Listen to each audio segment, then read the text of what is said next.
Bonjour, chers étudiants. Aujourd'hui, nous allons faire un rapport de prise. On appelle ça un peu. Aujourd'hui, nous allons faire ce que nous appelons comme un rappel de présentation de la fois dernière. La séance passée, nous avons parlé des rapports d'entreprise. Nous avons donné une définition. Après la définition, nous avons donné les objectifs. Et ensuite, nous avons donné aussi l'utilité de ce module-là.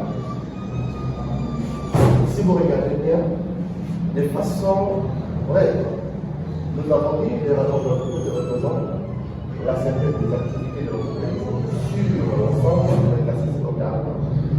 Et là, nous avons des objectifs que le gouvernement va communiquer les constats. Je souligne ici, communiquer les constats et conclusion de manière efficace. Voilà. L'utilité, nous avons dit qu'il représente une synthèse. Effectivement, c'est une synthèse de l'activité passée, actuelle et à venir. Il permet à son destinataire de prendre la décision d'un. Le destinataire dont nous parlons ici, il s'agit d'un chef d'entreprise, soit un promoteur, soit un propriétaire d'entreprise. Il a besoin de quoi réellement? On avait parlé en réel lors de notre présentation. Ici, c'est un rappel, on a fait de façon brève pour que nous soyons passés à notre cours aujourd'hui, la première séance de rapport d'entreprise. Comme nous avons parlé en ayant large, et tout ce que nous avons fait comme note, nous avons dit bien que le destinataire qui est ici, qui est mentionné ici, ça peut être soit le chef d'entreprise, le propriétaire de l'entreprise, ou bien un directeur, celui qui est à la charge, qui est en charge de gérer cette structure, la société, compagnie, que ce soit même PME, une grande société, ainsi de suite. Et surtout, ça c'est seulement une entité ou bien une firme, une entité, et qui dans cette entité-là, il y a des entrées et des sorties, que nous appelons comme encaissement et dépistement. Alors, et cette personne-là, il a besoin de rapport d'entreprise. Et dans ce rapport-là, c'est un rapport chiffré qui mentionne, un rapport mentionnant pratiquement toutes sortes de difficultés et toutes sortes de problèmes et qui sont clairement exprimés dans la société. Maintenant, aujourd'hui, le cours d'aujourd'hui, ça c'était un rappel. Le cours d'aujourd'hui que nous allons parler, il s'agit de information générale et financière. Voilà le cours d'aujourd'hui. Alors, donc, comme nous avons dit qu'aujourd'hui, après le rappel de la présentation, donc aujourd'hui, nous allons voir, on va faire l'historique et information comptabilité financière. Ici, nous avons dit, nous sommes dans le texte, nous avons dit que la crise financière est déclarée. À davantage confirmer le rôle de l'information comptable et financière que nous avons codifié. En définitive, c'est ICF. ICF, c'est ce que nous appelons information comptable et financière dans la gestion de l'entreprise et son enjeu pour l'efficience du système de gestion que nous appelons aussi abrégé, c'est USG. Ça veut dire tout simplement efficience du système de gestion. Alors, qu'est-ce que nous avons dit encore? Nous avons dit que l'information comptable et financière appelée aussi, nous avons souligné, appelée aussi comptabilité financière, est un instrument permettant d'établir les états financiers. Et c'est pour cette raison que nous appelons ça la comptabilité financière. Pourquoi? Parce que c'est cette comptabilité qui permet qu'on puisse établir les états financiers et qui donne des informations fiables, pertinentes et fidèles aux dirigeants, aux actionnaires et tiers. Je n'aimerais pas qu'on revienne sur le Reddit. Si vous vous souvenez bien, nous avons fait la présentation, et dans la présentation, nous avons fait carrément le contour, c'est-à-dire qu'on a essayé de répondre de façon amassée un certain nombre de définitions pour un rappel d'entreprise.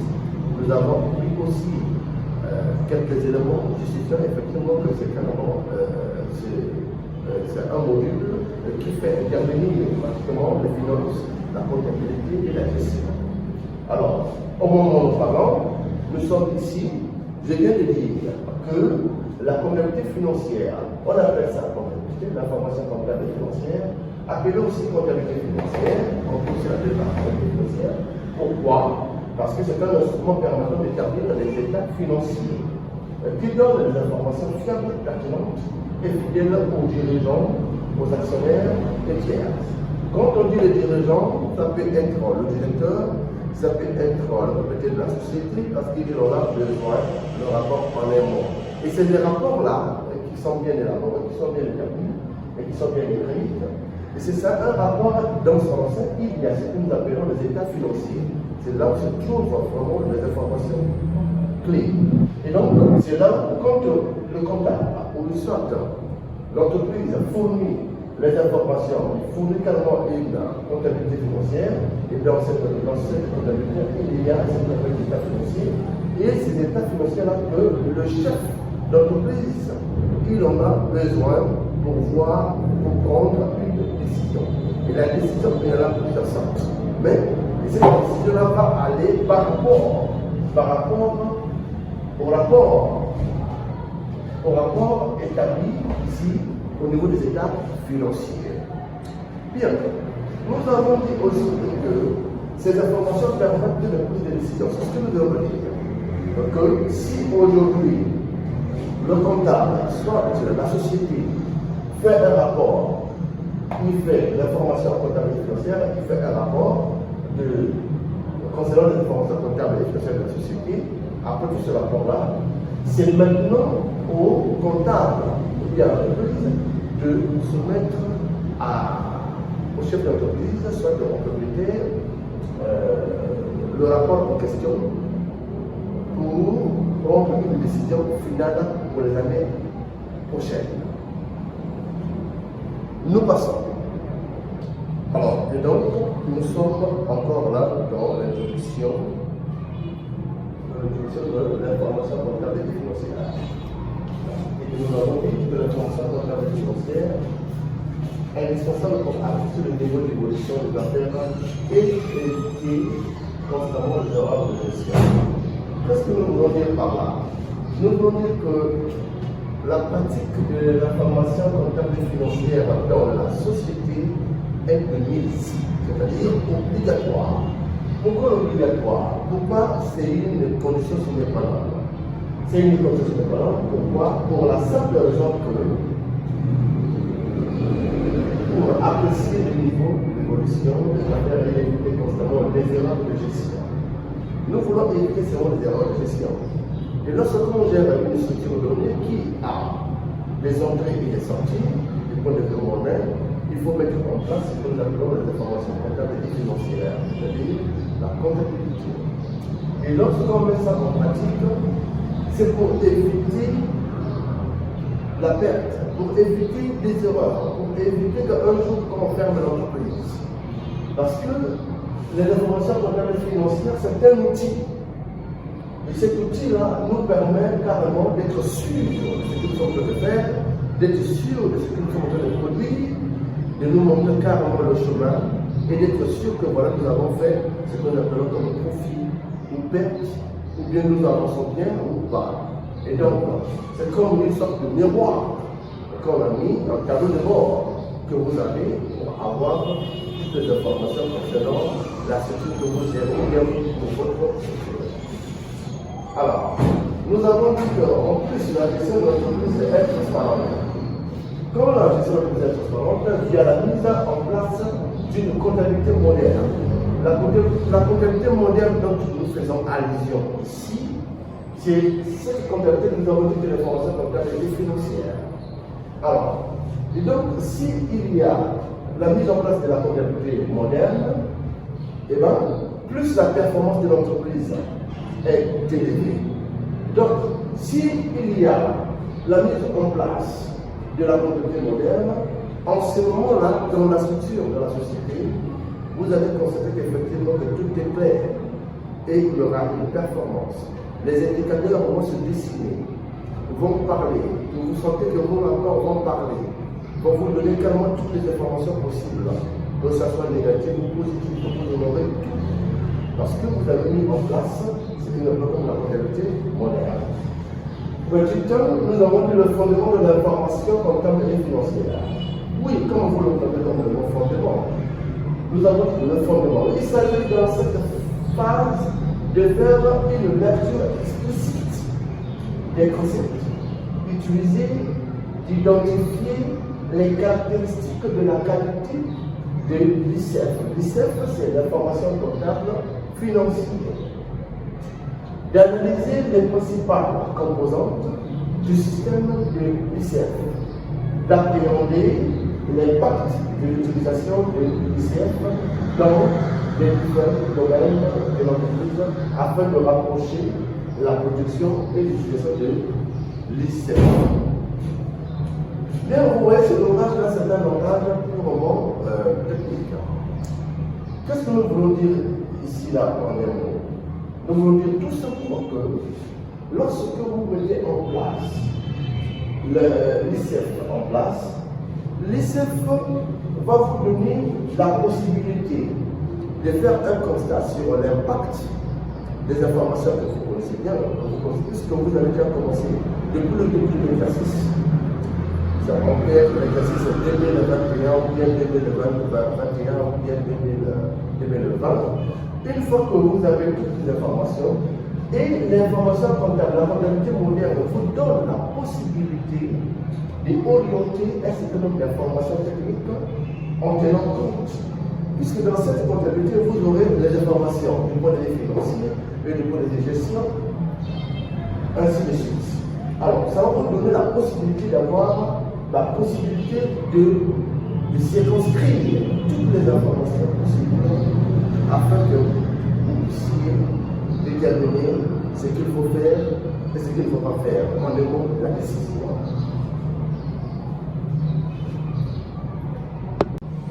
Bien, donc la comptabilité.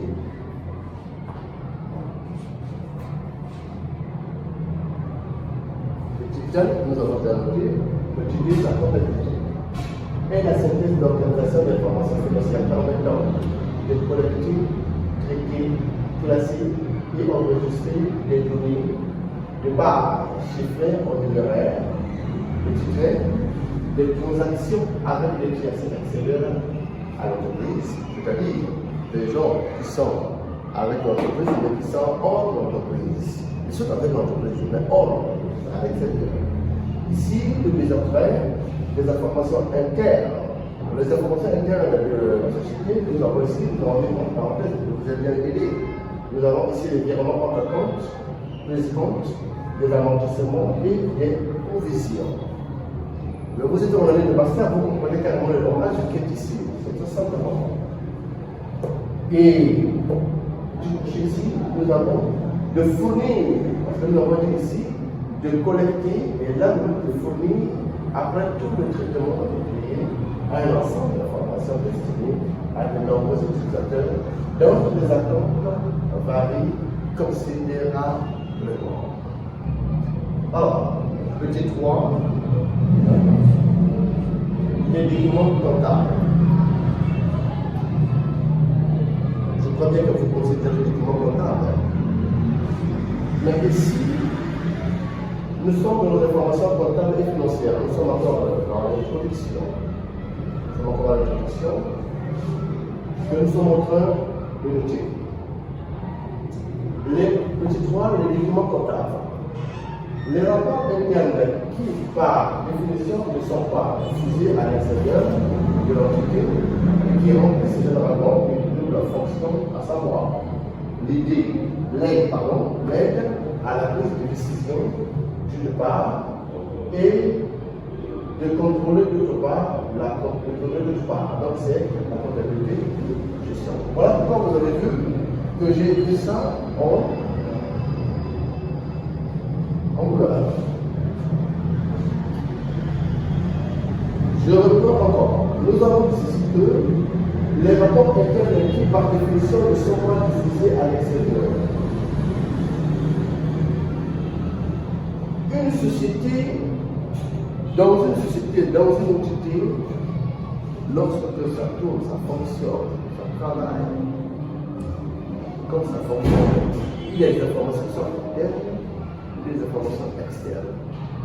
Nous sommes dans le cadre des informations extérieures, qui ont précisé maintenant une de fonctions, à savoir, ce sont quelles décisions, ce sont l'aide à la prise de décision qui peuvent permettre en décision d'une part et de contrôler d'autre part.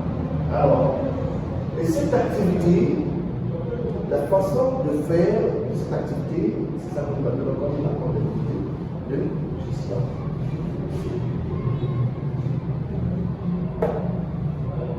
Les états financiers, dans les états financiers d'entre vous, donc je vous ai fait remarquer ici dans les informations comptables et financières, dans le module rapport d'entreprise, nous savons bien que dans les états financiers, lorsqu'on parle des documents comptables, on parle des états financiers, mais il s'agit pas de bien, non, le compte de résultat, le tableau de flux de trésorerie, il y a pas de documents que ça et qui sont publiés par l'entité.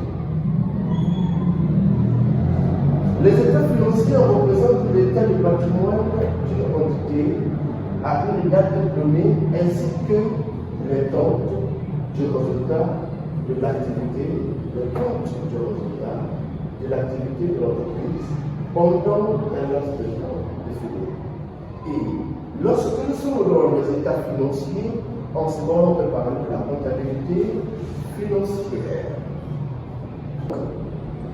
Petit 4, nous avons le système comptable. C'est bien écrit ici, mentionné, que vous pouvez faire la lecture facilement en français facile. Il est bien écrit que l'ensemble des principes et règles applicables à l'établissement et à la présentation des documents comptables vise à réduire les certitudes de ses utilisateurs. C'est le système comptable dont je parle. Nous avons dit que c'est l'ensemble des principes et règles applicables à l'établissement et à la présentation des documents comptables vise à réduire l'incertitude de ses utilisateurs. Les utilisateurs, ça peut être le chef d'entreprise. Cette incertitude concerne aussi bien la connaissance du passé que la prévision de l'avenir. Quand elle permet aux investisseurs de formuler leur anticipation sur l'avenir de la firme, une société s'il vous plaît, de la firme, l'information comptable présente un caractère essentiellement prédictif.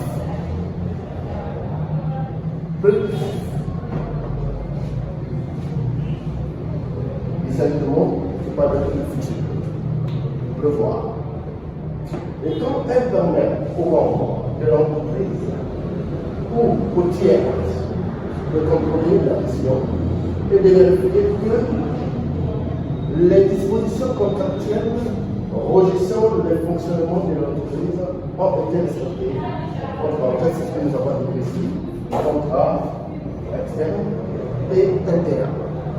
Donc, sa finalité essentielle est essentiellement contractuelle. Petit 5, le système d'information comptable que nous avons abrégé ici SIS. C'est quoi réellement? C'est un ensemble de règles, de procédures, de méthodes et de techniques destinées à organiser, gérer et contrôler la production d'informations comptables, fiscales, financières et sociales. L'objectif de SIC est de répondre aux nombreuses obligations de l'entreprise, mais aussi de mettre en place les instruments de gestion nécessaires au pilotage et au management stratégique des entreprises. Voilà, c'est ici que nous mettons fin à notre cours d'aujourd'hui. Prochainement, nous allons poursuivre notre suite. Et surtout que ce que nous allons décrire, c'est en français facile. Prenez besoin d'expliquer encore autre chose alors que vous êtes déjà des habitués, des initiés. Et donc, prochainement, nous allons faire notre suite de cours au niveau des caractéristiques des informations comptables. On va donner carrément les caractéristiques de l'information comptable. Merci.